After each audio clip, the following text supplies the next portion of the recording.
Olá, estamos começando a nossa live de hoje. Agradeço aos 527 mil inscritos no meu canal e sempre digo, se você gosta do conteúdo no meu canal, está inscrito, gosta das entrevistas, indica um amigo, é fácil, blog do Vila, Marco Antônio Vila, diga para ativar o sininho que são as notificações e coloca like no que vocês gostarem e usar como bem fazem mesmo, né?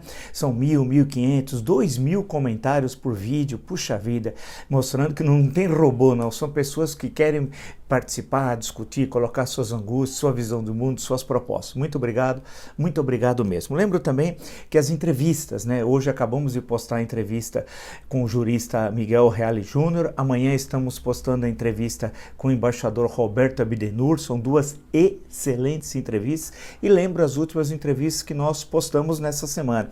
Lembrar do Lobão, que está tendo uma enorme repercussão, o nosso encontro semanal com Delfim Neto, a entrevista com Vera Magalhães, a entrevista com a economista Mônica de Bolle, que também são entrevistas que no conjunto estão dando bastante repercussão, e a entrevista com o senador Jorge Cajuru, essa estourou, já passou de 260 mil visualizações. Então, obrigado, assista, são pessoas diferentes que têm leituras diferentes da conjuntura brasileira e estão em locais diferentes, vendo o mesmo objeto, mas em locais distintos. Que objeto?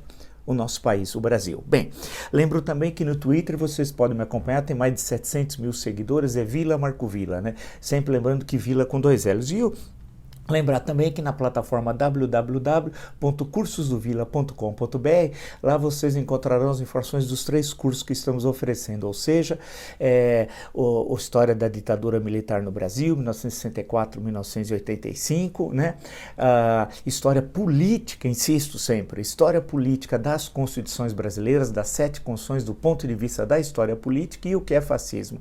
É o 3º curso. É fácil, tem todas as informações, www.cursosdovila.com.br.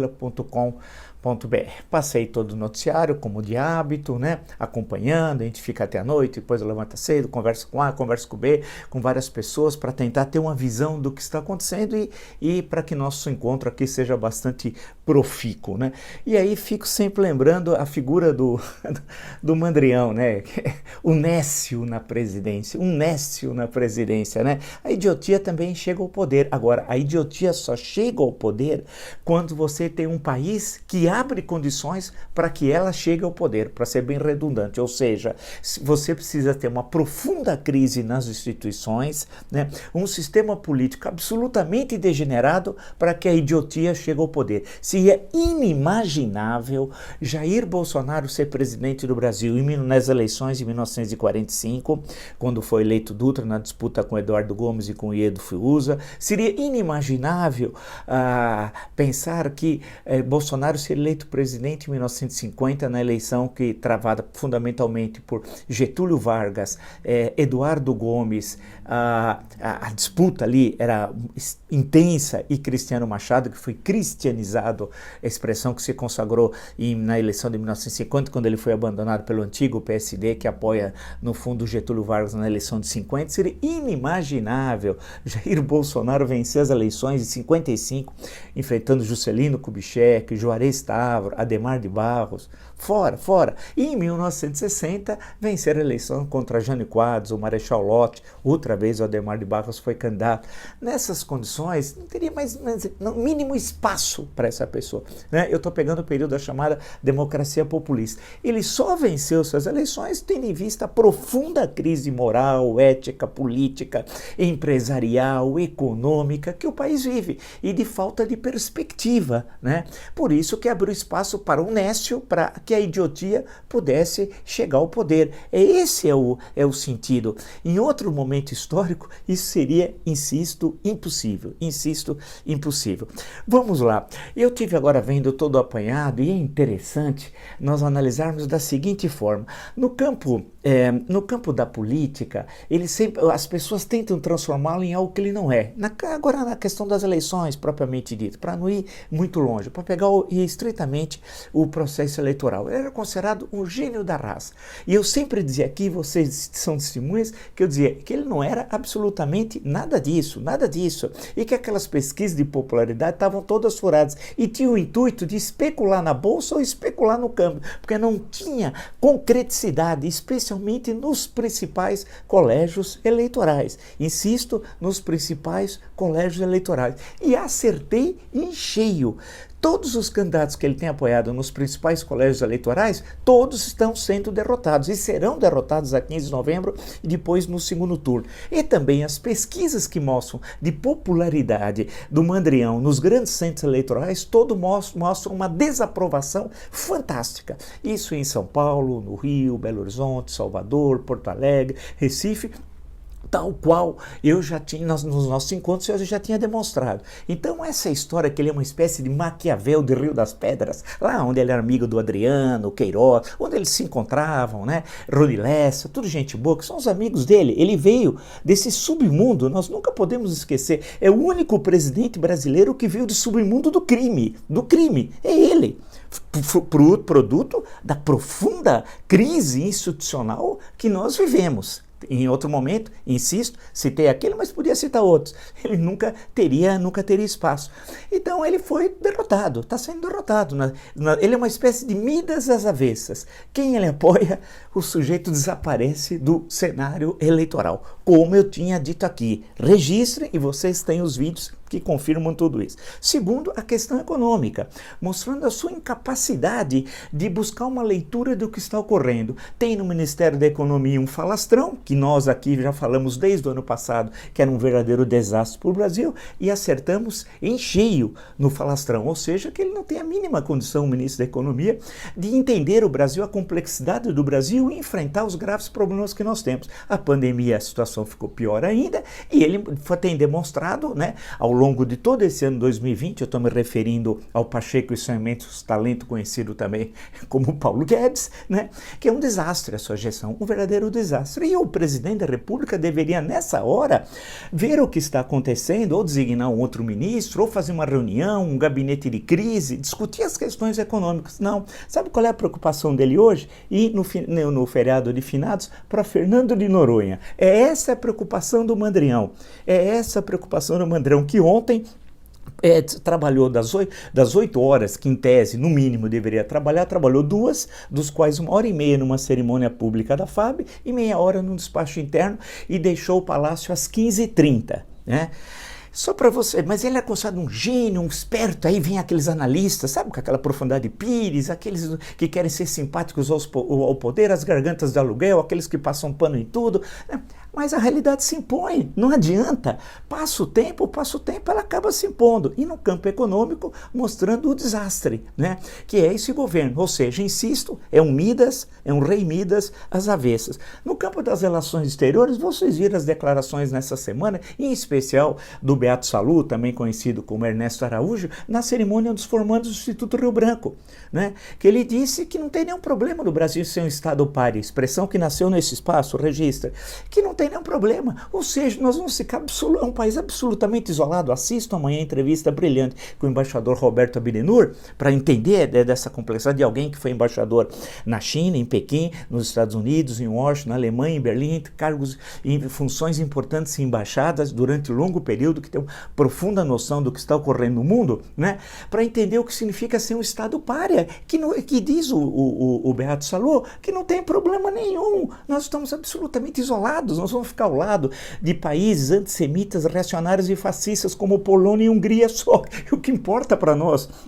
Polônia e Hungria, nada, porque os Estados Unidos, a 3 de novembro, o cenário indica uma grande derrota do Trump e em janeiro toma posse o novo presidente democrata, o Joe Biden, né? Então, aonde ele toca em termos de relações exteriores, a situação é o rei Midas avesso, vai pro buraco. Vide agora na Bolívia, apoiando aquele golpe que foi dado, e hoje comprova-se que foi golpe, sim, aquela emissão da OEA, ela realmente, ela estava com uma forte carga ideológica, porque o que mostra a eleição, é bom lembrar que o Arce, do partido MAS, teve o dobro de votos do segundo colocado do mês, o dobro de votos, vencendo a eleição no primeiro turno. Então, em tudo que ele fala, onde ele toca, quando ele falou do Chile, veja a explosão social que passou a ocorrer no Chile. Ou seja, essa figura de grande analista, de Maquiavel, nada disso, ele é um nécio, E vou dar mais alguns exemplos. Vamos continuar, vamos lá.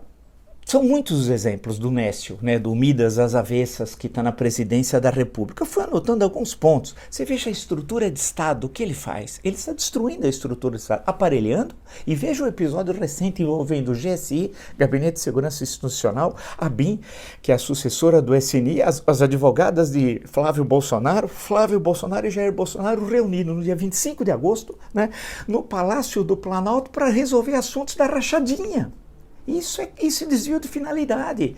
Isso é desvio de finalidade, isso é impeachment em qualquer país sério presidencialista, né? É claro, e no nosso caso também, porque a nossa Constituição é absolutamente clara sobre isso. Porém, dificilmente vai alguma coisa ocorrer. Não por causa da habilidade política do Maquiavel do Rio das Pedras. Nada disso. Do Nécio, do incapaz, do mandrião, poltrão, tudo isso que nós sabemos que ele é. Não, é porque não existe politicamente nada que o enfrente. Né? Politicamente falando, né? Há uma paralisia no país que nós vamos ter de entender nesses nossos encontros.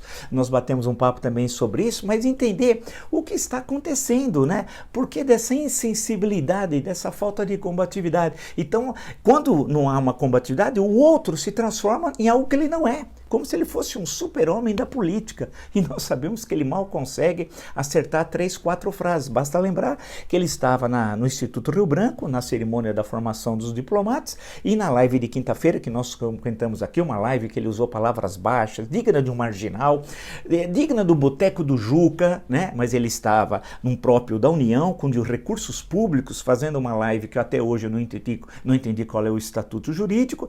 Ele se referiu, eu como o que eu quiser, eu tomo Coca-Cola, eu ponho o que eu quiser no meu bucho. Ao falar isso, ele está desmoralizando a instituição Presidência da República, e esse é seu papel. Ele está desmoralizando toda a estrutura de Estado. Quando ele manda um rapaz, um cidadão, para o Supremo Tribunal Federal e manda porque toma tubaína com ele não está desmoralizando o cidadão, ele está desmoralizando a instituição. Né? Ou seja, o Supremo Tribunal Federal. Então, não encontra a devida resposta do meio jurídico, que deveria chegar e falar assim, mas espera, não, ao contrário, encontrou concordância, né? E vocês acompanharam todos os fatos, a gente nem precisa aqui ampliar essa conversa. Então ele desmoraliza, o intuito é aparelhar as instituições e desmoralizá-las, né? O Maquiavel do Rio das Pedras, esse Nécio. E o país assiste esse processo. E a cada semana, quando você fecha a semana, você tem vários fatores que ocorreram de desmoralização. E assim sucessivamente.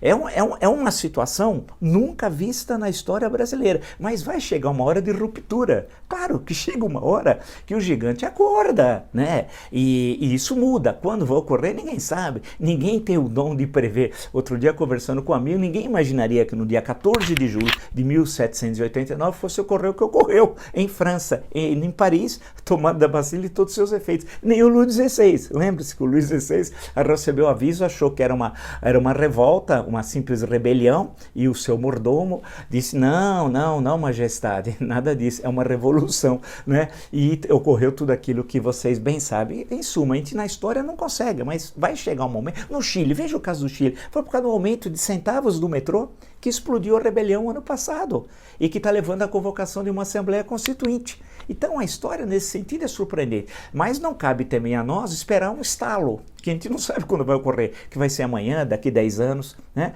É necessário enfrentar politicamente o momento que nós estamos vivendo, e é isso que até o momento eu, na minha leitura, não sei vocês, não estou vendo. Mas vamos continuar. A desmoralização é tão grande que o Midas, o Midas às avessas está fazendo, que no caso do Exército é inacreditável.